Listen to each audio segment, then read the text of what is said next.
ये बात तो त्रेता युग की है, लेकिन आज कलयुग में एक बार फिर माता सीता को अपमानित करने की कोशिश हुई है। और ये दुस्साहस हुआ है ममता बनर्जी के बंगाल में सत्ताधारी टीएमसी के सांसद कल्याण बनर्जी के द्वारा। बोलो भाग्यिस রাবণ আমাকে হরণ করে নিয়ে গিয়েছিল। আর যদি তোমার ছেলেগুলো যারা এই জয় বলে যদি তোমার ছেলেগুলো যদি আমাকে হরণ করে নিয়ে যেত তাহলে আমার উত্তরপ্রদেশে হাতরাসের ধর্ষিতা মেয়েটার মতো অবস্থা হতো। जिस हिंदुस्तान का बच्चा बच्चा श्री राम के काम आता है, उस हिंदुस्तान में मां सीता का अपमान जाहिर है सियासी पार्टियों के लिए बर्दाश्त से बाहर है। टीएमसी में ममता बनर्जी के बेहद खास कल्याण बनर्जी का ये वीडियो जैसे ही वायरल हुआ, बवाल मच गया। दिल्ली से कोलकाता तक कल्याण बनर्जी के साथ साथ ममता बनर्जी बीजेपी के निशाने पर आ गई। बीजेपी ने देवी सीता पर की गई इस अपमानजनक टिप्पणी के बाद एफआईआर दर्ज करा दी, तो वहीं हिंदू संगठनों ने भी कड़ा ऐतराज जताया। देखिए, कल्याण बनर्जी जो कि बंगाल के एमपी हैं, जिस प्रकार से उन्होंने सीता मां के लिए अभद्र भाषा का प्रयोग किया है, ये बहुत निंदनीय है। ये एक बड़ा अपराध है। करोड़ों हिंदुओं के भावनाओं को ठेस पहुंची है इस प्रकार से सीता मां को जो गाली दी है कल्याण बनर्जी ने। आप देखिए, ममता बनर्जी के वो राइट हैंड है। ये अपीजमेंट की पॉलिटिक्स, ये तुष्टीकरण की पॉलिटिक्स बंगाल में कब से देखने को मिल रहा है। पता नहीं, कुछ लोग मुस्लिम तुष्टीकरण की राजनीति करते करते अपनी गंदी हरकतों की पराकाष्ठा तक चले जाते हैं। आखिरकार क्या हिंदू देवी देवताओं, हिंदू मानवंदियों और भगवा पर आक्रमण किए बिना उनकी राजनीतिक रोटी नहीं छिकती? माता सीता के खिलाफ अपमानजनक शब्दों का इस्तेमाल करने वाले तृणमूल कांग्रेस के नेता कल्याण बनर्जी साल 2009 से सांसद हैं। जाहिर है सियासत का एक लंबा अनुभव है कल्याण बनर्जी को, और तृणमूल कांग्रेस के अंदर उन चुनिंदा नेताओं में से एक हैं जो ममता बनर्जी के बेहद करीबी माने जाते हैं। लेकिन आप इस बात को जानकर हैरान रह जाएंगे कि कल्याण बनर्जी का जो संसदीय क्षेत्र है उसमें खुद भगवान का नाम आता है। जिस बंगाल में लड़कियों को देवी की तरह पूजा जाता है, जहां देवी शक्ति की आराधना की लंबी परंपरा है, वहां माता सीता का अपमान, और इस पर राज्य की महिला मुख्यमंत्री की चुप्पी। सवाल कई हैं, लेकिन टीएमसी को कल्याण बनर्जी के इस बयान से चुनाव में अपना कल्याण नजर आ रहा है। और शायद यही वजह है कि टीएमसी के राज्यसभा सांसद और ममता के एक और करीबी सुखेंदु शेखर राय अपने साथी कल्याण बनर्जी के बयान का बचाव करते हुए नजर आ रहे हैं। सबसे बड़ा अपमान तो सीता जी का बीजेपी किया। तो जैसे हम लोग नमस्कार कहते हैं, सुप्रभात कहते हैं, वो लोग कहते थे जय सिया राम। अभी सिया को छोड़ दिया, सिर्फ जय श्री राम। सीता जी को छोड़ दिया बीजेपी ने, क्यों छोड़ा? कल्याण बंदोपाध्याय ने जिस तरीका से राम के ऊपर जो जैसा बोला है, जो स्टेटमेंट दिया है, बहुत ही गलत स्टेटमेंट है। क्योंकि पश्चिम बंगाल में तृणमूल सरकार का तुष्टीकरण का राजनीति उसका पसंद है, वोट बैंक का पॉलिटिक्स उसका पसंद है। इसलिए हमारा जो संस्कृति है, जो रामायण महाभारत हम लोग छोटी उम्र से इसको स्कूल में हम लोग घर में ये पढ़ी हुई है, इसका ऊपर अपमान कर रहा है। मां सीता के अपमान पर ममता बनर्जी की चुप्पी और टीएमसी की ओर से सांसद कल्याण बनर्जी के बचाव के कारण इसके पीछे टीएमसी की जो रणनीति है उसे समझने के लिए आपको फ्लैशबैक में जाना होगा। जी हां, साल 2019 और वो भी मई का महीना, जब पूरे देश में लोकसभा के चुनाव चल रहे थे और पूरा देश पॉलिटिकली चार्ज था। पश्चिम बंगाल की मुख्यमंत्री ममता बनर्जी का काफिला उत्तर 24 परगना के भाटपारा से गुजर रहा था, तो कुछ लोगों ने उनके काफिले के सामने जय श्री राम के नारे लगाए। जय श्री राम, ठीक है, ठीक है, जय श्री राम, ठीक है, जय श्री राम। जय श्री राम के नारे को सुनकर ममता बनर्जी आपे से बाहर हो गई, अपनी गाड़ी से उतरी और सीधे सीधे श्री राम भक्तों को धमकी देने लगी। वैसे भगवान श्री राम के मुद्दे पर भारतीय जनता पार्टी पहले भी तृणमूल कांग्रेस को घेरती रही है, ममता बनर्जी की मुश्किलें बढ़ाती रही है। जी हां, 10 लाख पोस्ट कार्ड भेजे गए थे तृणमूल कांग्रेस को, जिन पर लिखा हुआ था जय श्री राम। पिछले साल दिसंबर महीने की इन तस्वीरों में ममता बनर्जी का काफिला गुजर रहा है और सड़क किनारे खड़े कुछ लोग श्री राम के नारे लगा रहे हैं। यहाँ इस बार दीदी ये नारे सुनकर आउट ऑफ कंट्रोल नहीं हुई, जैसी तस्वीर 2019 में नजर आई थी। अब की बार मुख्यमंत्री ममता बनर्जी अपनी गाड़ी में बैठी हुई चुपचाप वहां से गुजर गई।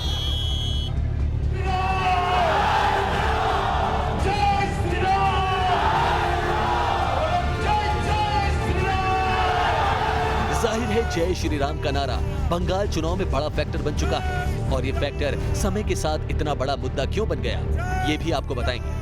लेकिन अब आपको दिखाते हैं श्री राम फैक्टर पर क्या कहती है यहाँ की जनता।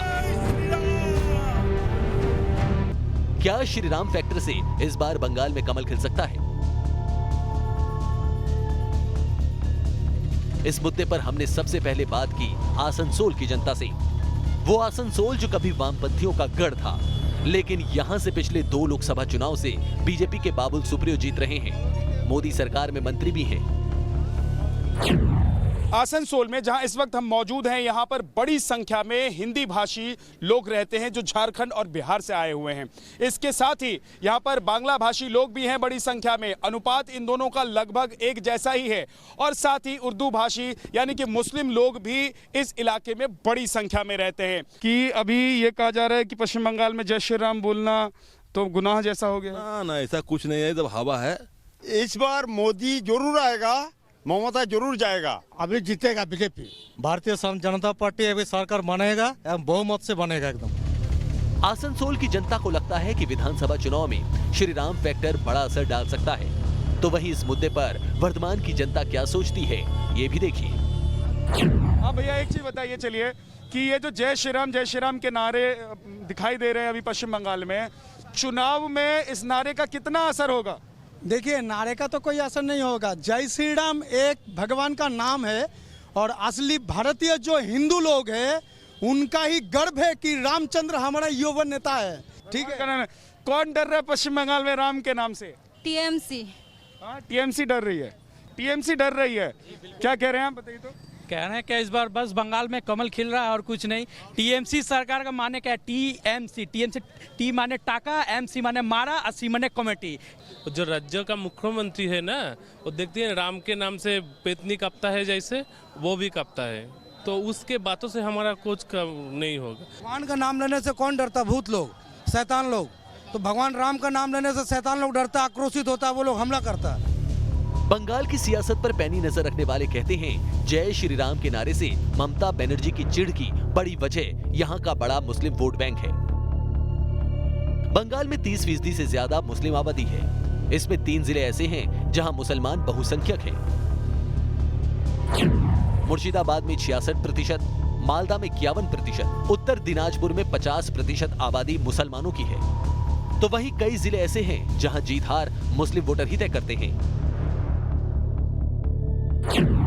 दक्षिण दिनाजपुर में मुस्लिम आबादी 25% है, जबकि दक्षिण 24 परगना में 36% और बीरभूम में 30% मुसलमान रहते हैं। सीटों के लिहाज से देखें तो ऐसी विधानसभा सीटों की कमी नहीं है जहां मुसलमान ही किंग मेकर्स हैं। मुर्शिदाबाद के भगवान गोला सीट पर 86%, जबकि जांगली सीट पर 80% और इसी जिले की कांदी सीट पर 59% मुस्लिम आबादी है। मालदा जिले की रतुला सीट पर 77%, हरीशचंद्र सीट पर 73%, जबकि चंचल सीट पर 70% मुसलमान हैं। अब तक ये वोट बैंक एक मुश्त टीएमसी को वोट डालता आया है, और जय श्री राम के नारे से ममता की चिढ़ की बड़ी वजह भी यही है। देखिए, ऐसा है कि अभी तो जो चुनाव का माहौल है, तो इसमें हर पार्टी अपने अपने हिसाब से कुछ न कुछ एक नए मुद्दे लेके आ रही है। जहाँ तक लव जिहाद का सवाल है, तो बंगाल में हमें नहीं लगता है कि इसका बहुत ज़्यादा कुछ असर होगा। बंगाल का कल्चर जो है वो किसी पार्टी से पूछने की ज़रूरत नहीं है। यहाँ पे हर धर्म के लोग, हर वर्ग के लोग, हर भाषा के लोग एक ही कल्चर को मान के चलते हैं। वो दिवाली भी मनाते हैं, ईद भी मनाते हैं। अब ये जय श्री राम का नारा का जो है दुरुपयोग हम कहेंगे इसको, कि भाई राम जो है वो इसके लिए नहीं है कि आप उनको लेके राजनीति करें। बंगाल के श्री राम फैक्टर पर न्यूज नेशन ने कोलकाता के वोटरों का भी मन टटोला। सीधा सवाल किया, विधानसभा चुनाव में श्री राम फैक्टर का कितना असर रहेगा। और मुझे पूरा भरोसा है कि पश्चिम बंगाल में बीजेपी सरकार बनाएगी। एक शब्द में बताइए, राम नाम फैक्टर होगा इस बार बंगाल के इलेक्शन चुनाव में? राम नाम तो जरूर फैक्टर होगा। हमारे यहाँ के लोग भी वहाँ पे मतलब नरेंद्र मोदी को बहुत पसंद करता है, बहुत आगे जाएगा। और हमारे तो राम नाम की मतलब है हमारे अवतार राम है। श्री राम हम लोगों का भगवान है, सबसे बड़ा बात यही है। लोगों से बातचीत में हमें तो ये भी पता चल गया कि बंगाल में इस बार श्री राम फैक्टर बड़ा चुनावी मुद्दा बन चुका है। जिस देश के कण कण में श्री राम बसते हो, जिसमें करोड़ों करोड़ों हिंदुओं की आस्था का वास हो, उस जय श्री राम के नारे से अगर कोई भी चिढ़ता है, उसे राम भक्त तो नहीं कहा जा सकता। बीजेपी राम भक्तों की नब्ज को समझती है और यही वजह है कि जब अयोध्या में श्री राम के विशाल और भव्य मंदिर का शिला पूजन पिछले साल अगस्त महीने में हुआ तो पश्चिम बंगाल के 5 मंदिरों की मिट्टी भेजी गई थी। कूच बिहार के कालीघाट, दक्षिणेश्वर, गंगा सागर और मदन मोहन मंदिर की मिट्टी शामिल है। इसके अलावा राम मंदिर आंदोलन में जान गंवाने वाले कोठारी बंधुओं के परिवार वालों को भूमि पूजन में शामिल होने का निमंत्रण मिला था। साथ ही अंतर्राष्ट्रीय राम मंदिर ट्रस्ट ने हावड़ा में राम मंदिर बनाने का ऐलान किया। लेकिन आपको पता है ममता बनर्जी ने क्या किया? 5 अगस्त 2020 को श्री राम मंदिर के भूमि पूजन के दिन ममता सरकार ने पूरे बंगाल में लॉकडाउन लगाने का फैसला किया, जिसका उस वक्त बीजेपी ने विरोध करते हुए इसे सांप्रदायिक फैसला बताया था। बंगाल की राजनीति पर पकड़ रखने वाले विश्लेषक कहते हैं कि ममता बनर्जी की तुष्टीकरण वाली सियासत ने ही श्री राम फैक्टर को इतना बड़ा बना दिया है। मायने साफ हैं, अब की बार बंगाल के वोटर जब अपनी सरकार चुनने पोलिंग बूथ पर जाएंगे तो उनके जहन में कहीं न कहीं श्री राम फैक्टर भी रहेगा। Team news nation.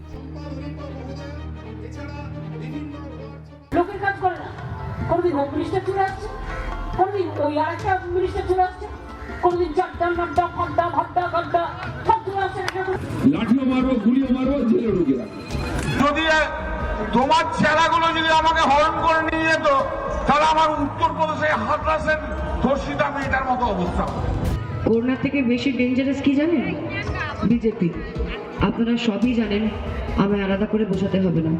दूध चाहो तो खीर देंगे, अगर बंगाल मांगो तो चीर देंगे।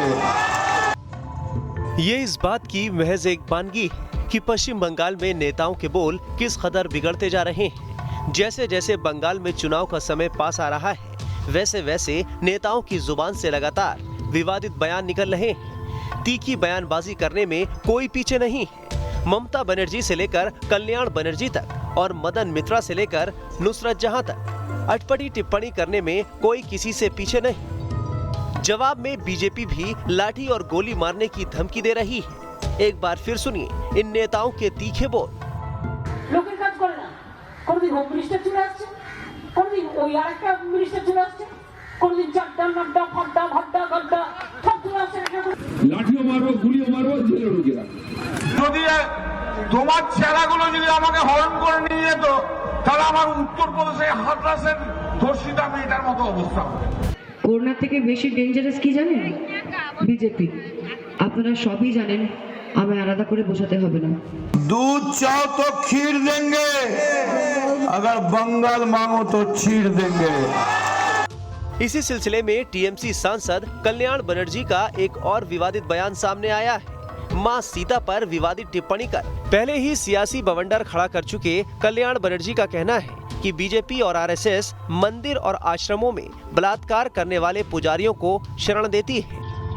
আশ্রম আর মন্দিরের সব প্রিস্ট যারা রয়েছে তারা যে এতগুলো করে রেপ করেছে, কবে আপনারা সমালোচনা করেছেন তার জন্য? কবে বিজেপি তাদের বিরুদ্ধে স্টেপ নিয়েছেন?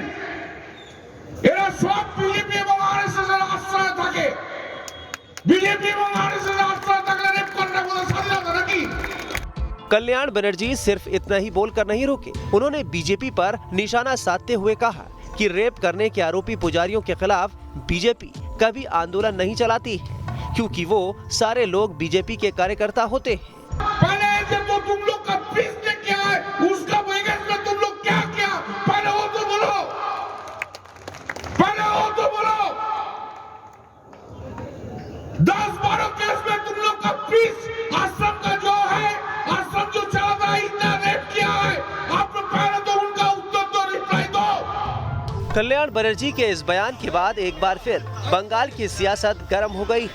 बीजेपी ने उनके इस बयान पर तीखी प्रतिक्रिया देते हुए कहा है कि महिला मुख्यमंत्री होने के बावजूद बलात्कार के मामले में पश्चिम बंगाल पहले नंबर पर है, इसलिए पहले टीएमसी को इस बात का जवाब देना चाहिए। कल्याण बनर्जी को मैं बोल रहा हूँ, जो ममता जी को इसको पूछना चाहिए, जो दीदी पश्चिम बंगाल आप महिला एक चीफ मिनिस्टर रहते हुए क्यों बलात्कार में, क्यों महिला छेड़छाड़ी में बंगाल देश का एक नंबर राज्य है। वो पहले दीदी से पूछ के ये उत्तर जनता को सुनाए, उसके बाद बाकी बात करें। कुछ महीने बाद ही राज्य में चुनाव होने वाले हैं और अभी तक के हालात के आधार पर बीजेपी और टीएमसी के बीच कड़ा मुकाबला होने की संभावना जताई जा रही है। इससे साफ है कि चुनावी साल में बीजेपी और टीएमसी के बीच जुबानी अदावत का ये सिलसिला अभी आगे भी जारी रह सकता है।